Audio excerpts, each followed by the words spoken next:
Hello students, welcome to study plan. आज हम बात करने वाले हैं क्लास 10 साइंस के चैप्टर 1 की, जो कि है रासायनिक अभिक्रियाएं एवं समीकरण, जिसका पहला टॉपिक है रासायनिक अभिक्रिया। तो बिना देर किए वीडियो स्टार्ट करते हैं।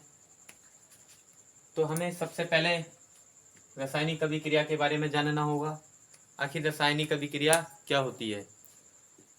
जब दो या दो से अधिक पदार्थों को मिलाकर एक विशेष प्रकार का या एक नया पदार्थ प्राप्त किया जाता है, तो इस प्रक्रिया को रासायनिक अभिक्रिया कहते हैं। जब दो या दो से अधिक पदार्थों को मिलाकर एक नया पदार्थ प्राप्त किया जाता है, इस प्रक्रिया को रासायनिक अभिक्रिया कहते हैं। चलिए फ्रेंड्स, इसकी डेफिनेशन लिखते हैं। जब दो या दो से अधिक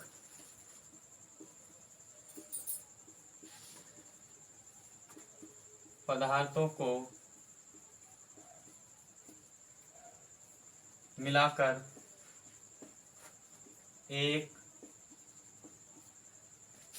एक नया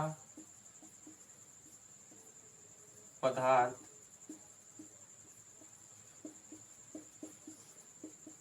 बनाया जाता है, तो यह प्रक्रिया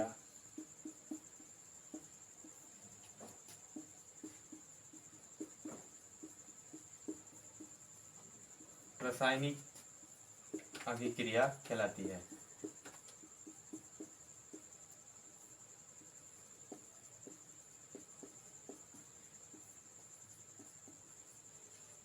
तो फ्रेंड्स, जब दो या दो से अधिक पदार्थों को मिलाकर एक नया पदार्थ बनाया जाता है, तो यह प्रक्रिया रासायनिक अभिक्रिया कहलाती है। इसको हम दूसरे शब्दों में इस प्रकार लिख सकते हैं।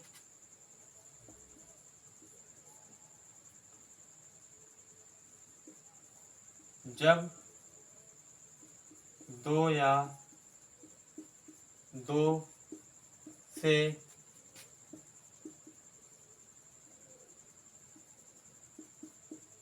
अधिक अभिकारक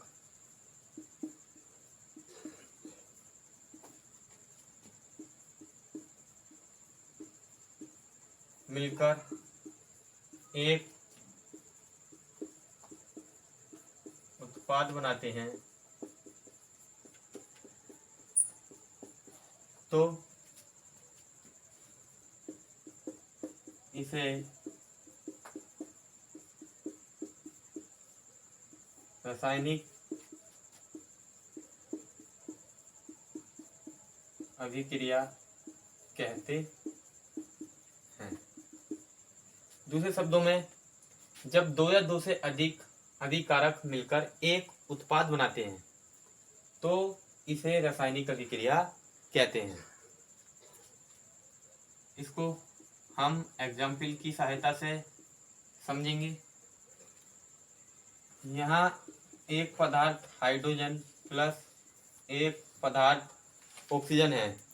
जब इन दोनों को आपस में मिलाया जाता है, तो एक नया पदार्थ H2 अर्थात जल हमको प्राप्त होता है।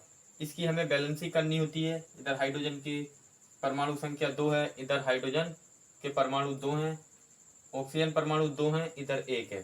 तो हमें दोनों और परमाणुओं की संख्या समान करनी होती है, इसलिए यहाँ लगाएंगे हम 2 की इससे मल्टीप्लाई करेंगे तो हाइड्रोजन भी हो जाएंगे 4, और हाइड्रोजन इधर 2 हैं, यहाँ कर देंगे मल्टीप्लाई बाय 2, 2 दूनी 4। तो फ्रेंड्स, तो चलिए स्टूडेंट्स, अब हम इसको दूसरे उदाहरण की सहायता से समझते हैं। हमने एक अभिकारक नाइट्रोजन लिया तथा एक दूसरा अभिकारक हाइड्रोजन लिया। जब ये इन अभिकारकों को आपस में मिलाया जाता है, जब इनकी परस्पर क्रिया कराई जाती है, तो हमें एक नया उत्पाद NH3 अर्थात अमोनिया प्राप्त होता है। इसकी बैलेंसिंग करेंगे। नाइट्रोजन की संख्या 2 है, इधर नाइट्रोजन की संख्या कर देंगे 2, इधर हाइड्रोजन की संख्या हो जाएगी 2 3 6, इधर हाइड्रोजन है 2, अलावा 2 3, 3 दूनी 6। तो साथियों इस प्रकार ये रासायनिक अभिक्रिया जो है हम पूरी कर चुके हैं। अब बात करते हैं हम रासायनिक समीकरण की। आखिर रासायनिक समीकरण क्या होता है, इस पर अब हम चर्चा करने वाले हैं। रासायनिक समीकरण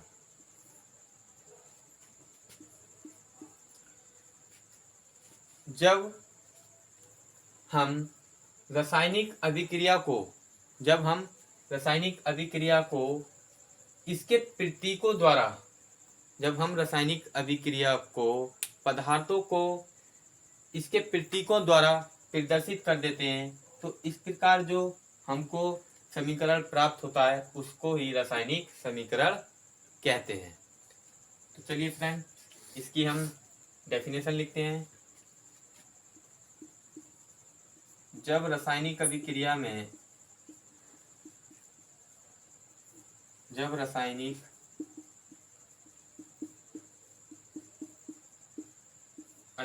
में भाग लेने वाले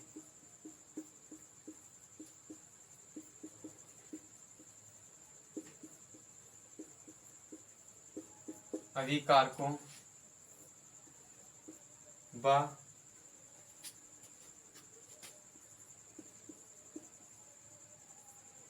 उत्पाद को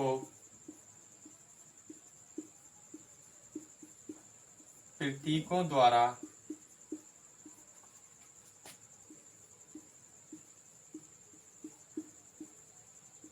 प्रदर्शित किया जाता है,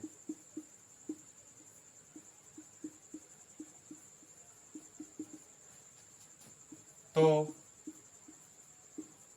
इस समीकरण को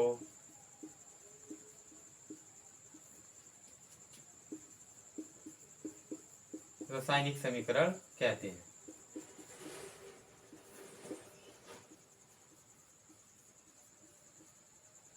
रासायनिक समीकरण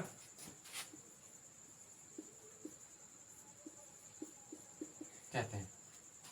तो स्टूडेंट्स जब रासायनिक अभिक्रिया में भाग लेने वाले अभिकारकों व उत्पादों को प्रतीकों द्वारा प्रदर्शित किया जाता है, तो इस समीकरण को रासायनिक समीकरण कहा जाता है। इसको हम एग्जाम्पल की सहायता से समझेंगे। हमारे पास एक अभिकारक है A और एक अभिकारक है B। हमने इसको पहले अभिकारक को A चिन्ह द्वारा और दूसरे अभिकारक को B प्रतीक द्वारा प्रदर्शित किया है। इससे हमें एक उत्पाद AB प्राप्त होता है, जिसको हमने प्रतीक द्वारा ही प्रदर्शित किया है। इस प्रकार इस समीकरण को हम रासायनिक समीकरण कहते हैं। तो यहाँ पर ये A अभिकारक है और B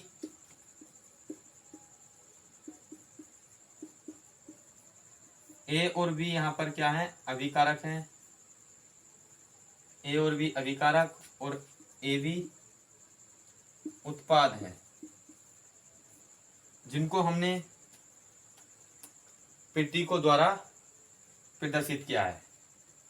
तो चलिए हम इसको एक और एग्जाम्पल की सहायता से समझते हैं।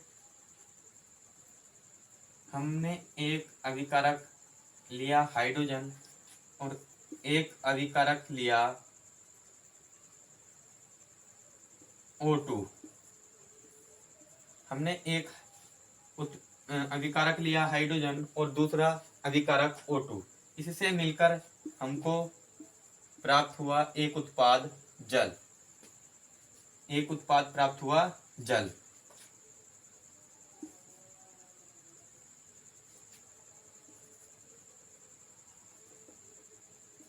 दो दूनी 4 ऑक्सीजन और दो दूनी 4 हाइड्रोजन इधर और 2 दूनी 4 हाइड्रोजन इधर, 2 ऑक्सीजन इधर और 2 ऑक्सीजन इधर। इस प्रकार इस समीकरण को भी हम रासायनिक समीकरण कहेंगे। तो चलिए फ्रेंड, आप इसको नोट कर लीजिए। चलिए अब हम बात करते हैं रासायनिक समीकरणों के प्रकार की। रासायनिक समीकरण दो प्रकार के होते हैं। नंबर 1 संतुलित रासायनिक समीकरण।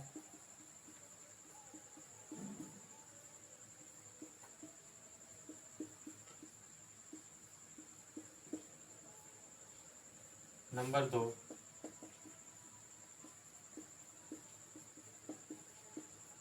असंतुलित रासायनिक समीकरण।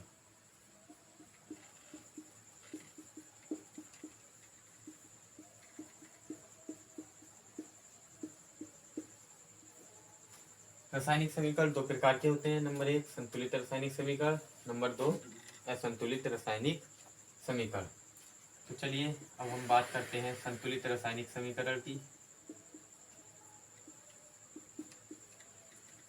संतुलित रासायनिक समीकरण।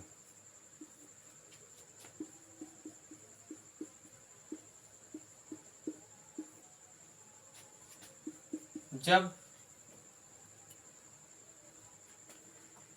रासायनिक समीकरण में दोनों पक्षों में परमाणुओं की संख्या समान होती है, इस प्रकार के समीकरण को संतुलित रासायनिक समीकरण कहते हैं। जब रासायनिक समीकरण में पदार्थों के परमाणुओं की संख्या समान होती है, तब इस प्रकार की समीकरण को संतुलित रासायनिक समीकरण कहते हैं। जब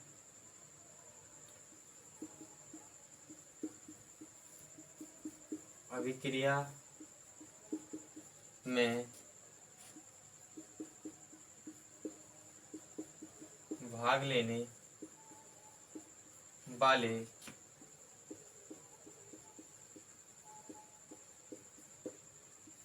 परमाणुओं की संख्या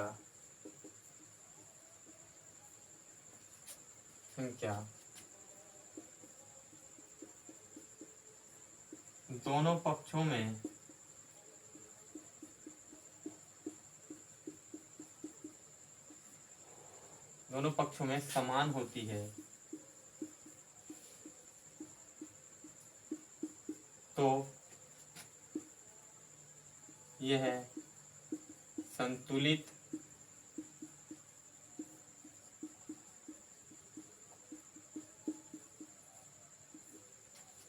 रासायनिक समीकरण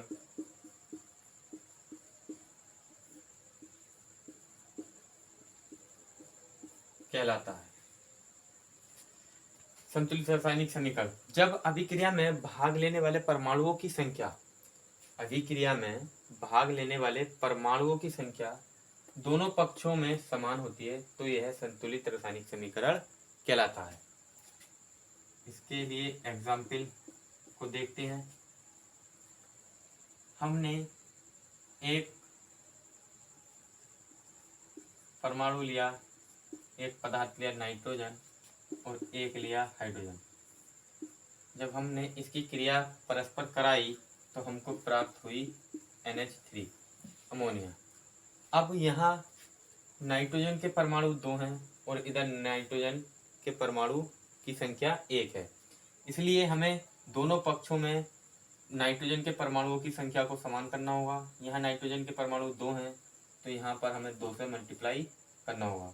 अब हाइड्रोजन के परमाणु लेफ्ट हैंड साइड में 2 हैं और राइट हैंड साइड में 6 हैं, तो हमें हाइड्रोजन के परमाणु संख्या को भी समान करना होगा। 2 तिया 6, यहाँ मल्टीप्लाई करनी होगी हमको 3 से। अब जितने परमाणु इधर हैं उतने ही परमाणु उधर हैं, तो इस प्रकार की जो समीकरण होगी उसे हम संतुलित रासायनिक समीकरण कहेंगे। संतुलित रासायनिक समीकरण का हम एक और उदाहरण देखते हैं,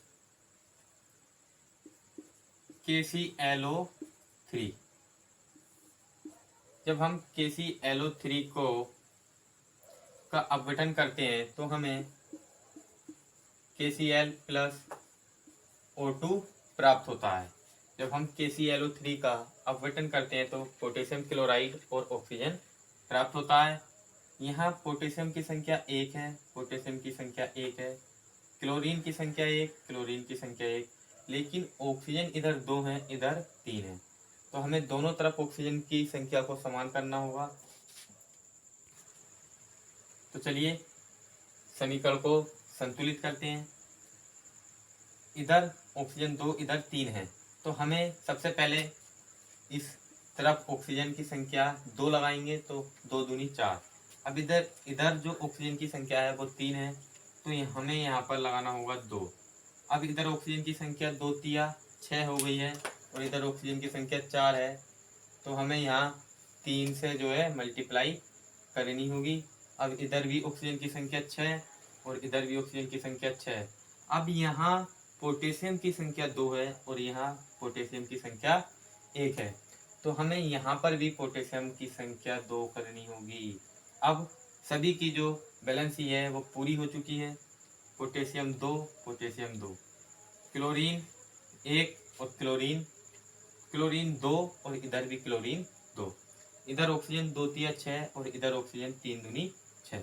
तो फ्रेंड्स, इस प्रकार की समीकरण को ही हम रासायनिक समीकरण कहते हैं, जो कि हमारे संतुलित रासायनिक समीकरण कहलाती है। अब बात करते हैं नंबर 2, असंतुलित रासायनिक समीकरण की। असंतुलित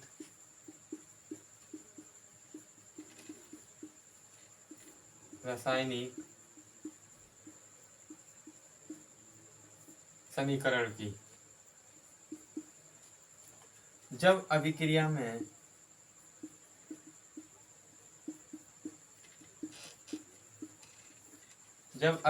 में भाग लेने वाले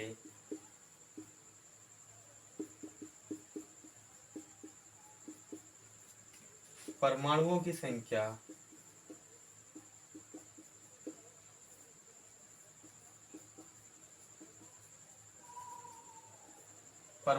संख्या दोनों पक्षों में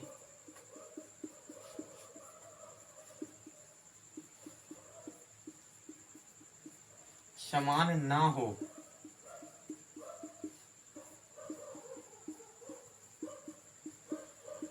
तब इस प्रकार की समीकरण को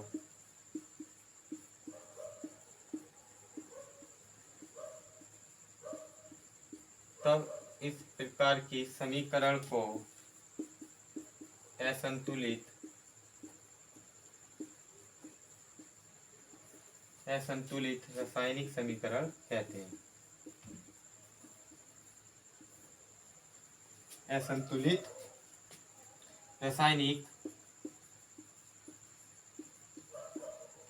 समीकरण कहते हैं। जब अभिक्रिया में भाग लेने परमाणुओं की संख्या दोनों पक्षों में समान ना हो, तब इस प्रकार की समीकरण को संतुलित रासायनिक समीकरण कहते हैं। चलिए इसको एग्जाम्पल की सहायता से समझते हैं। हमने एक परमाणु हाइड्रोजन लिया और एक परमाणु ऑक्सीजन लिया। इनकी परस्पर क्रिया कराने पर एक उत्पाद जल हमको प्राप्त हुआ। जितने परमाणु इधर वो हाइड्रोजन के हैं उतने ही इधर हैं, लेकिन जितने परमाणु ऑक्सीजन के इधर हैं उतने परमाणु इधर नहीं हैं। अर्थात जो ऑक्सीजन के परमाणु हैं वो समान नहीं है, दोनों पक्षों में समान नहीं है। इसलिए इस रासायनिक समीकरण को हम असंतुलित रासायनिक समीकरण कहते हैं। एक और उदाहरण, मैग्नीशियम की क्रिया O2 से कराने पर, मैग्नीशियम की क्रिया ऑक्सीजन से कराने पर हमको मैग्नीशियम ऑक्साइड प्राप्त होता है।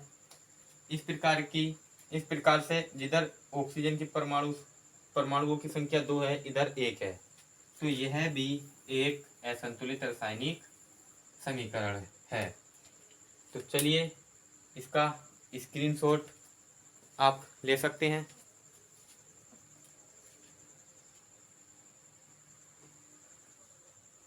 तो स्टूडेंट्स, अब हम बात करेंगे रासायनिक अभिक्रियाओं के प्रकार की। रासायनिक अभिक्रियाओं के प्रकार में सबसे पहले हम जानेंगे कि संयोजन या योगात्मक अभिक्रिया किसे कहते हैं। संयोजन या योगात्मक अभिक्रिया किसे कहते हैं। संयोजन या योगात्मक अभिक्रिया किसे कहते हैं? जब दो या दो से अधिक पदार्थों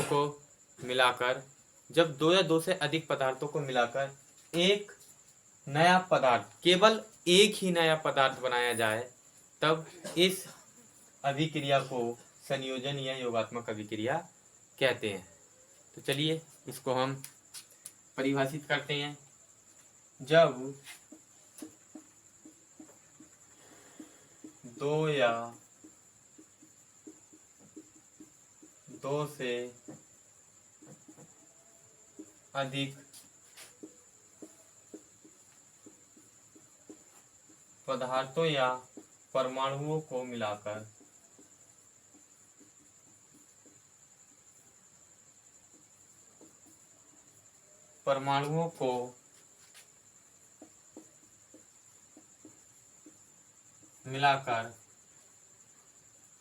केवल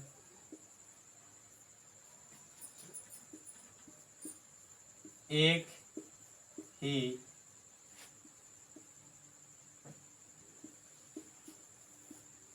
पदार्थ बनाया जाता है, तो इसे संयोजन अभिक्रिया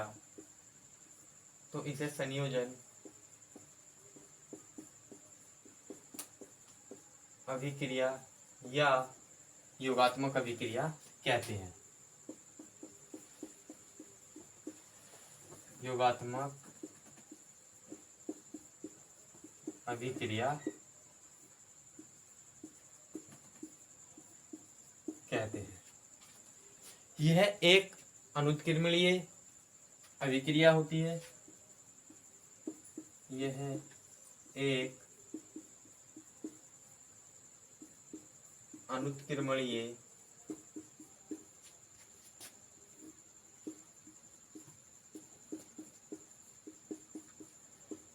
अभिक्रिया होती है। जब दो या दो से अधिक पदार्थों या परमाणुओं को मिलाकर केवल एक ही पदार्थ बनाया जाता है, तो इसे संयोजन अभिक्रिया या योगात्मक अभिक्रिया कहते हैं। यह एक अनुत्क्रमणीय अभिक्रिया होती है। तो चलिए इसको एग्जाम्पल की सहायता से देखते हैं। हमने एक पदार्थ लिया नाइट्रोजन, एक पदार्थ लिया हाइड्रोजन। इसके परस्पर संयोग से केवल मात्र एक ही पदार्थ बना NH3। ये नाइट्रोजन, ये हाइड्रोजन है,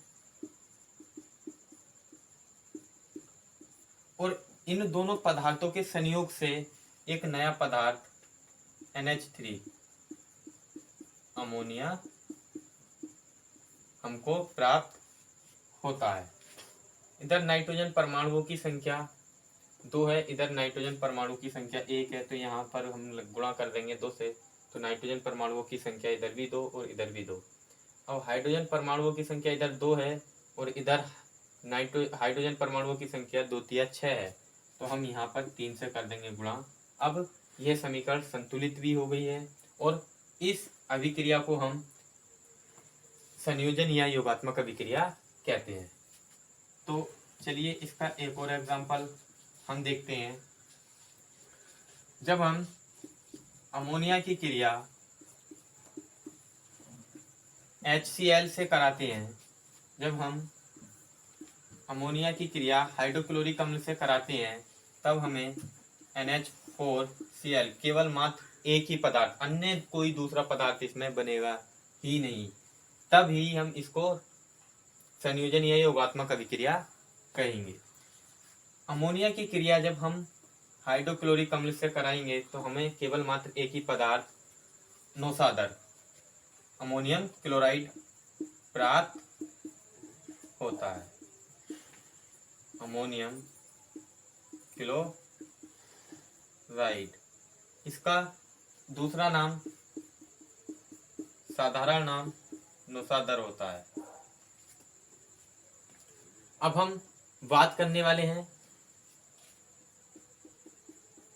नंबर 2 अभिक्रिया, अपघटन अभिक्रिया की। अपघटन अभिक्रिया, आखिर अपघटन अभिक्रिया किसे कहते हैं? जब एक बड़ा यौगिक किन्हीं बाह्य कारकों के कारण, जैसे बाह्य कारक जैसे ताप, प्रकाश, विद्युत आदि के कारण अपने छोटे छोटे पदार्थों में टूट जाता है, तो इसे ही हम अपघटन अभिक्रिया कहते हैं। जब एक बड़ा यौगिक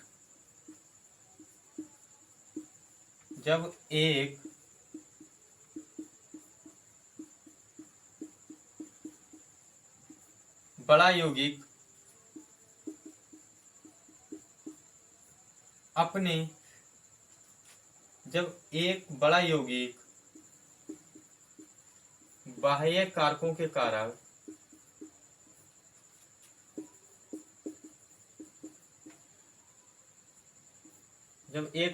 बाह्य कारकों के कारण छोटे छोटे पदार्थों में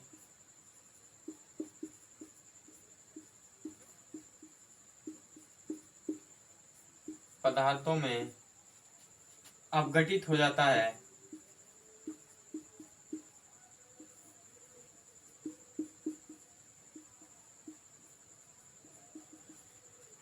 है, तो इस अभिक्रिया को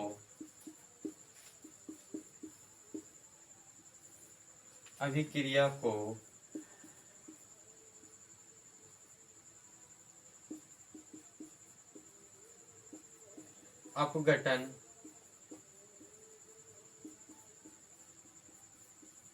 अभिक्रिया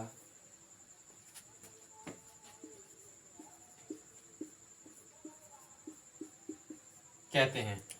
जब एक बड़ा यौगिक किसी भी बाह्य कारक के कारण छोटे छोटे पदार्थों में अपघटित हो जाता है, अपघटित अर्थात टूट जाता है, तो इस अभिक्रिया को अपघटन अभिक्रिया कहते हैं। अपघटन अभिक्रिया को एग्जाम्पल की सहायता से देखते हैं। जब हम NH4Cl, जब हम अमोनियम क्लोराइड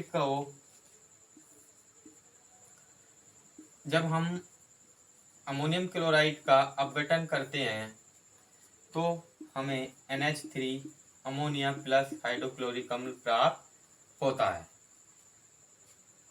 जब नौसादर अर्थात अमोनियम क्लोराइड का अपघटन किया जाता है तो अमोनिया और हाइड्रोक्लोरिक अम्ल प्राप्त होता है। तो अब बात करने वाले हैं हम अपघटन अभिक्रिया के प्रकार की। अपघटन अभिक्रिया के प्रकार, अपघटन अभिक्रिया के प्रकार। अपघटन अभिक्रिया के प्रकार, अपघटन अभिक्रिया 3 प्रकार की होती है। अपघटन अभिक्रिया 3 प्रकार की होती है। नंबर 1 ऊष्मीय अपघटन अभिक्रिया।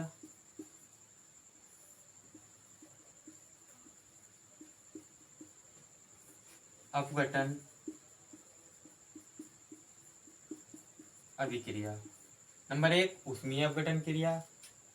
नंबर 2,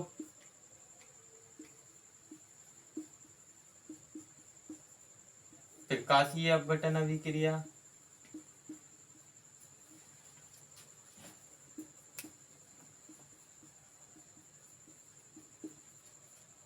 नंबर 3,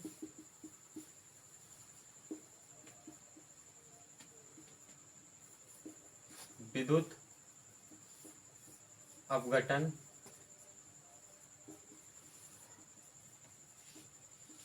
अभिक्रिया। तो चलिए अब हम इनके प्रकारों को एक एक करके देखते हैं।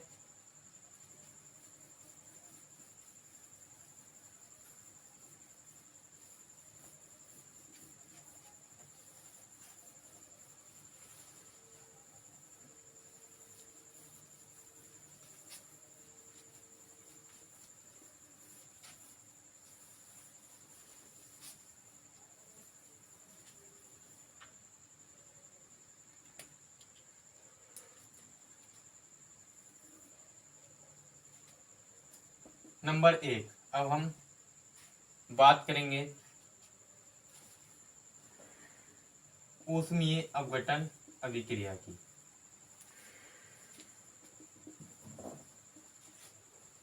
ऊष्मीय अपघटन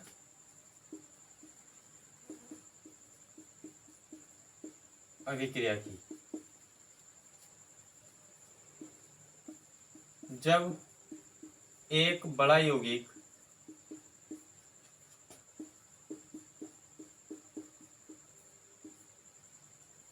ऊष्मा के प्रभाव से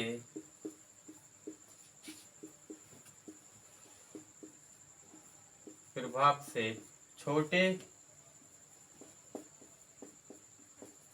छोटे पदार्थों में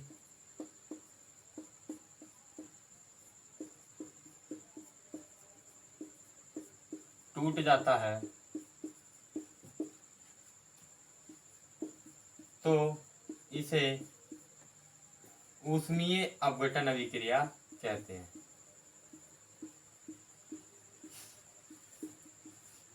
अपघटन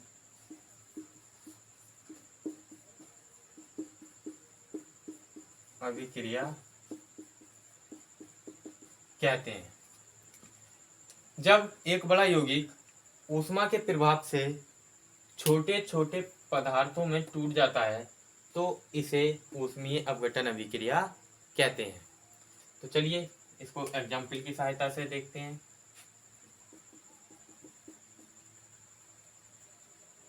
जब हम इसका एग्जाम्पल जब हम कैल्शियम कार्बोनेट में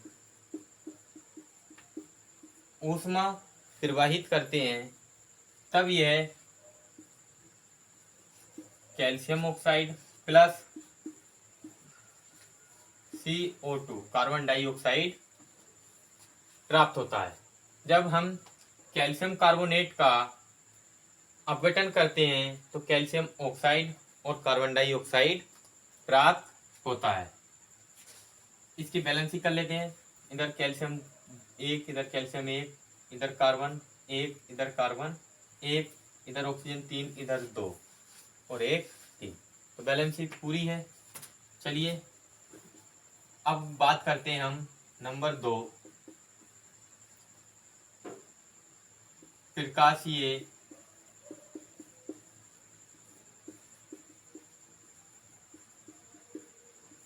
अपघटन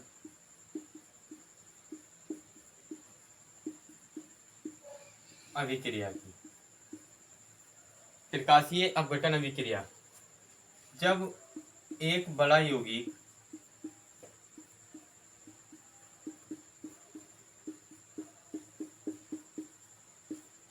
प्रकाश के प्रभाव से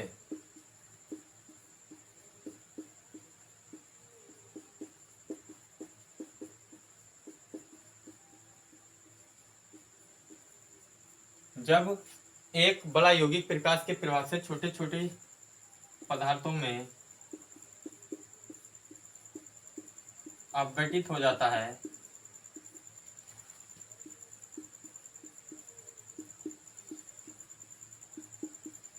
है तो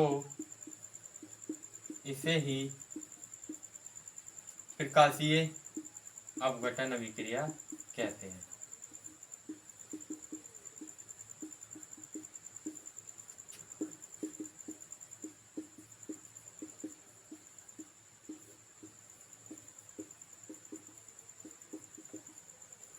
जब एक बड़ा यौगिक प्रकाश के प्रभाव से छोटे छोटे पदार्थों में अपघटित हो जाता है तो इसे ही प्रकाशीय अपघटन अभिक्रिया कहते हैं। हम इसको एग्जाम्पल की सहायता से देखते हैं। तो चलिए प्रकाशीय अपघटन अभिक्रिया के एग्जाम्पल को देखते हैं। जब हम सिल्वर ब्रोमाइड में प्रकाश प्रवाहित करते हैं तो हमें Ag+Br प्राप्त होता है। अर्थात जब हम AgBr में प्रकाश प्रवाह करते हैं तो सिल्वर तथा ब्रोमाइड प्राप्त होता है। इधर ब्रोमीन 2 है, इधर 1 है, यहाँ लगा देंगे 2। यहाँ सिल्वर 2 है, इधर सिल्वर की मात्रा 1 है, परमाणु 1 है, तो इधर लगा देंगे 2। इस प्रकार ये प्रकाशीय अपघटन अभिक्रिया का एक उदाहरण है। अब बात करते हैं नंबर 3, ऊष्मीय अपघटन, प्रकाशीय अपघटन। अब नंबर 3 में हम बात करेंगे, नंबर 3 में बात करने वाले हैं नंबर 1 प्रकार हो गया इसका ऊष्मीय अपघटन अभिक्रिया, और नंबर 2 प्रकाशीय अपघटन अभिक्रिया, और नंबर 3 विद्युत अपघटन अभिक्रिया। नंबर 3 विद्युत अपघटन अभिक्रिया। जब एक बड़ा यौगिक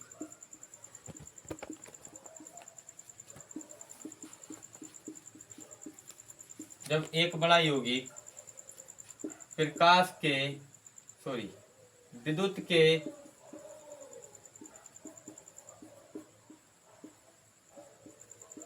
प्रभाव से छोटे छोटे पदार्थों में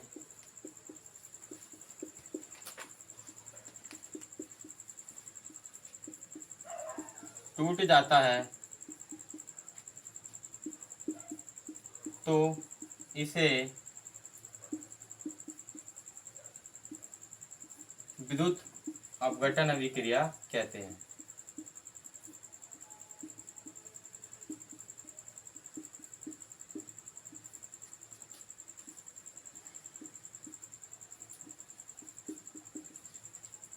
जब एक बड़ा यौगिक विद्युत के प्रभाव से छोटे छोटे पदार्थों में टूट जाता है तो इसे विद्युत अपघटन अभिक्रिया कहते हैं। जब हम इसका एग्जाम्पल देखते हैं। जब हम जल का अपघटन करते हैं, जब हम जल में विद्युत का प्रवाह करते हैं तो जल अपने अवयवों में टूट जाता है, अर्थात ये हाइड्रोजन और ऑक्सीजन में टूट जाता है। इसकी बैलेंसी पूरी करने के लिए हमें ऑक्सीजन, इधर परमाणुओं की संख्या 2 है तो यहाँ पर लगाना होगा 2। अब इधर हाइड्रोजन परमाणुओं की संख्या 4 है और इधर हाइड्रोजन परमाणुओं की संख्या 2 है तो यहाँ पर लगाना होगा 2। इस प्रकार ये हमारी जो अपघटन अभिक्रियाएं हैं ये पूरी हो जाती हैं। तो चलिए फ्रेंड्स, वीडियो को लाइक करना, शेयर करना और सब्सक्राइब करना ना भूलें। Thanks for watching.